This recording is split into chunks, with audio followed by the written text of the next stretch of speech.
नमस्कार, मैं डॉक्टर मंजू भार्गवी सिंफो में आप सभी का हार्दिक स्वागत करती हूँ। आज मैं आप लोगों को बिहारी के दोहों का सारांश सुनाने जा रही हूँ, जो आपके पाठ्य पुस्तक में उपलब्ध है। पहले दोहे का सारांश ऐसा है, जिसमें कवि कहते हैं, वह चतुर राधिका जी मेरे सांसारिक कष्टों को दूर करे, जिनके पीली आभा वाले शरीर की झाई यानी पढ़ने से श्याम वर्ण के श्री कृष्ण हरिन वर्ण की धृति वाले अर्थात हरे रंग के हो जाते हैं। अर्थात राधिका के प्रभाव पड़ने से सावले कृष्ण भी हरे रंग के हो जाते हैं। नेक्स्ट, सखी कह रही है कि नायक अपनी आंखों के इशारे से कुछ कहता है, अर्थात रति की प्रार्थना करता है, किंतु नायिका उसके रति विषयक निवेदन की अस्वीकार कर देती है। वस्तुतः उसका स्वीकार कर ही वाचक है। तभी तो नायक नायिका के निषेध पर भी रीझ जाता है। तब नायिका देखती है कि नायक इतना कामासक्त या प्रेमासक्त है कि उसके निषेध पर भी रीझ रहा है, तो उसे खींच उत्पन्न होती है। ध्यान रहे, नायिका की यह खींच भी बनावटी है। यदि ऐसी न होती तो पुनः दोनों के नेत्र परस्पर कैसे मिलते।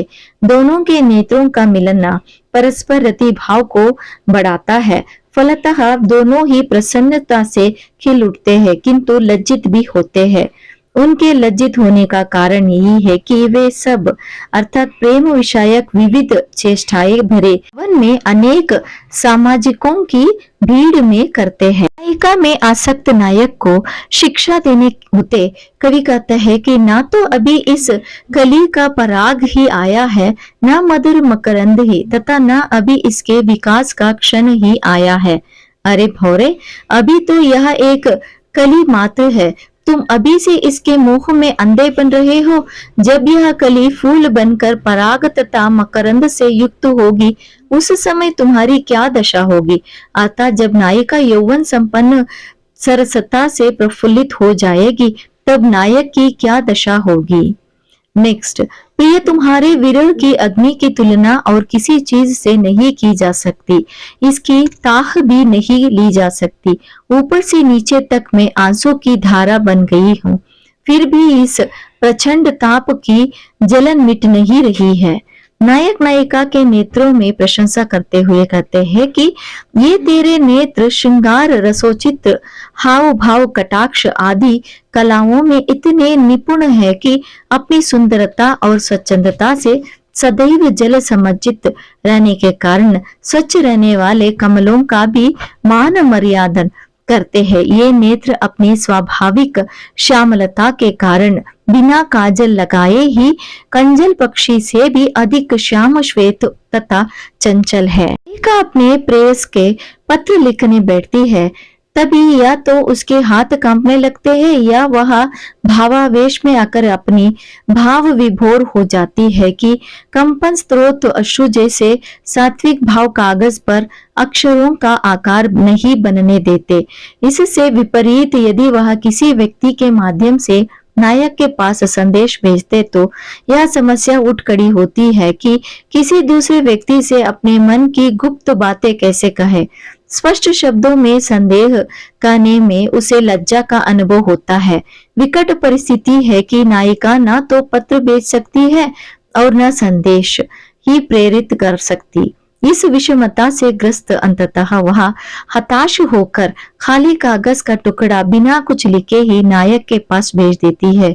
इस कागज के टुकड़े को भेजने के साथ वह यह अनुमान लगा लेती है कि यदि नायक के मन में भी मेरे प्रति मेरे जैसा ही गहन प्रेम होगा, तो वह इस खाली कागज को देखकर भी मेरे मनोगत एवं प्रेम पूरित भावों को स्वयं ही पढ़ लेगा। नायिका के घर के चारों ओर इतना प्रकाश रहता है कि केवल पंचांग की सहायता से ही तिथि का पता लग सकता है। कहने का तात्पर्य यह है कि नायिका का मुख पूर्णिमा के चंद्रमा के समान सुंदर है, इसलिए नायिका के घर के चारों ओर हमेशा पूर्णिमा ही बनी रहती है।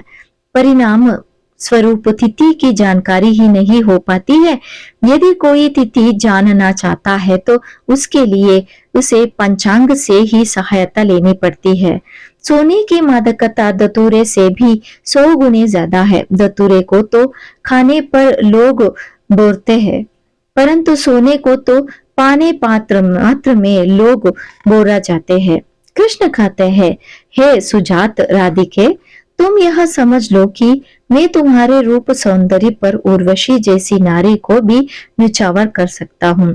कारण यह है कि तुम तो मेरे हृदय में उसी प्रकार निवास करती हो जिस प्रकार उर्वशी नामक आभूषण हृदय में निवास करता है। नेक्स्ट, करोड़ों यत्र कोई क्यों ना करे, किंतु स्वमात्र में फर्क नहीं पड़ता, स्वभाव नहीं बदलता। नल के जोर से पानी ऊपर चढ़ता है पर अंत में वह नीचे नीचे ही को बढ़ता है। नेक्स्ट, कवि बिहारी कहते हैं कि सब किसी के गुणी कहकर पुकारने से कोई व्यक्ति गुणी नहीं हो जाता। बहुत से लोग अकवन को अर्क कहते हैं और अर्क सूर्य का भी नाम है। कहने का तात्पर्य है कि अकवन को अर्क कहने भर से वह सूर्य जैसा नहीं बन सकता। उसी तरह गुणहीन व्यक्ति को गुणी कहकर पुकारने से वह गुणवान नहीं हो जाता।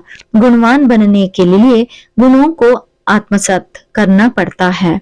नेक्स्ट, छोटे अर्थात ओछे लोगों से बड़े लोगों के काम कैसे पूरे कर पढ़ सकते हैं, अर्थात नहीं पढ़ सकते। उदाहरण देते हुए बिहारी कहते हैं कि यह स्थिति ठीक उसी प्रकार है जिस प्रकार कभी भला चूहे में चमड़े से नगाड़ नहीं बजाया जा सकता है, अर्थात नहीं मढ़ा जा सकता, वैसे ही छोटे व्यक्ति से बड़े लोगों के काम भी पूरे नहीं पड़ सकते हैं।